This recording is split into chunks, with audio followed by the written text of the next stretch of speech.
क्रांतिकारी सलाम आप सभी साथियों को। मेरा नाम क्रांति है और आप देख रहे हैं विजडम रियल क्लासेस। आज हम आपको डिस्कस करने जा रहे हैं कि सीटेट के बाद आपको क्या करना चाहिए, कैसे एक आप शिक्षक बनेंगे और कौन-कौन सी भर्तियाँ आपके आगामी आने वाली हैं।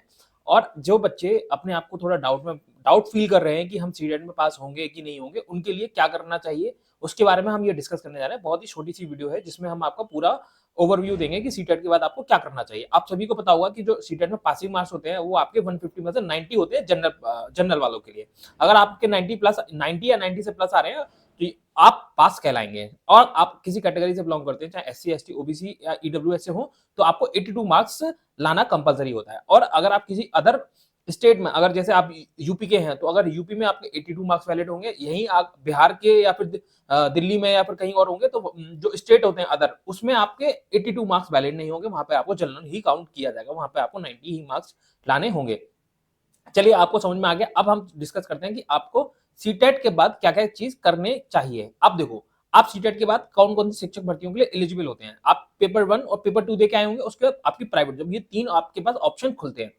पहले तो आप जितने भी स्टेट होते हैं, उन सभी की पीआरटी एग्जाम के लिए एलिजिबल होते हैं। ये आपके लिए सबसे गोल्डन अपॉर्चुनिटी होती है, चाहे यूपी के हो, चाहे बिहार के हो, जितने भी आप स्टेट के होते हैं, चाहे आप बिहार के हो, चाहे यूपी के हो, चाहे दिल्ली के हो, चाहे कहीं का, आप अपने राज्य के जितने भी गवर्नमेंट पीआरटी एग्जाम होंगे, उसके लिए आप एलिजिबल होंगे। केंद्रीय विद्यालय जो होते हैं, उसकी पीआरटी के लिए आप सीटेट 1 से आप एलिजिबल होंगे। डी ट्रिपल एस पीआरटी के लिए एलिजिबल होंगे। ईएमआरएस के लिए एलिजिबल होंगे। रीट एग्जाम जो राजस्थान का होता है पीआरटी का, उसके लिए आप एलिजिबल होंगे। आरआरबी पीआरटी यानी रेलवे रिक्रूटमेंट बोर्ड की तरफ से जो भर्तियां आती है पीआरटी के लिए, आप उसके लिए एलिजिबल होंगे।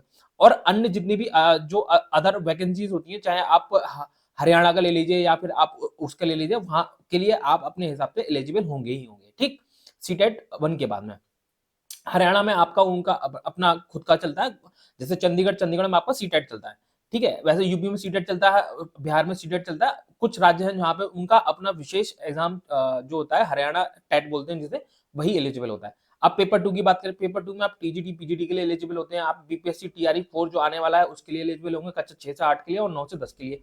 यूपी सुपर टेट के लिए एलिजिबल होंगे, केवीएस के लिए, एनवीएस के लिए। नवोदय विद्यालय होता है, केंद्रीय विद्यालय होता है 6 से 8 के लिए। और जो नवोदय विद्यालय होता है वो तो 6 से शुरू होता है।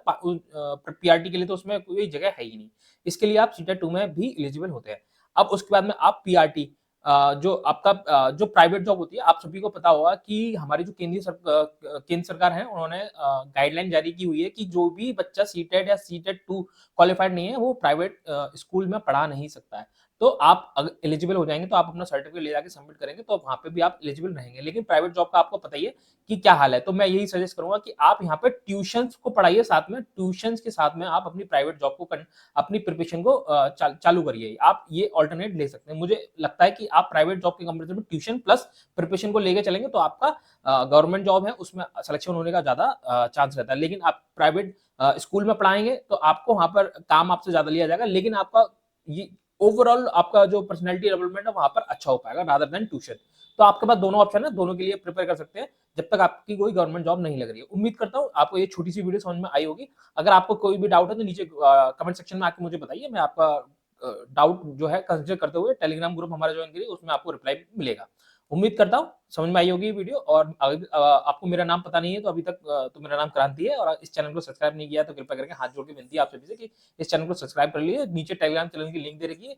आपको जितनी भी सब्जेक्ट की हमारी क्लासेस चल रही है, आपके डीएलएड की जितने भी सेमेस्टर, चाहे फोर्थ हो चाहे सेकंड हो, सभी की क्लासेस बराबर चल रही है। व्हाट्सएप चैनल की लिंक दे रखी है, आप वो भी नीचे ज्वाइन कर सकते हैं। उम्मीद करता हूँ आपको ये वीडियो पसंद आएगी। तब तक मिलते हैं नेक्स्ट वीडियो में, तब तक के लिए जय हिंद।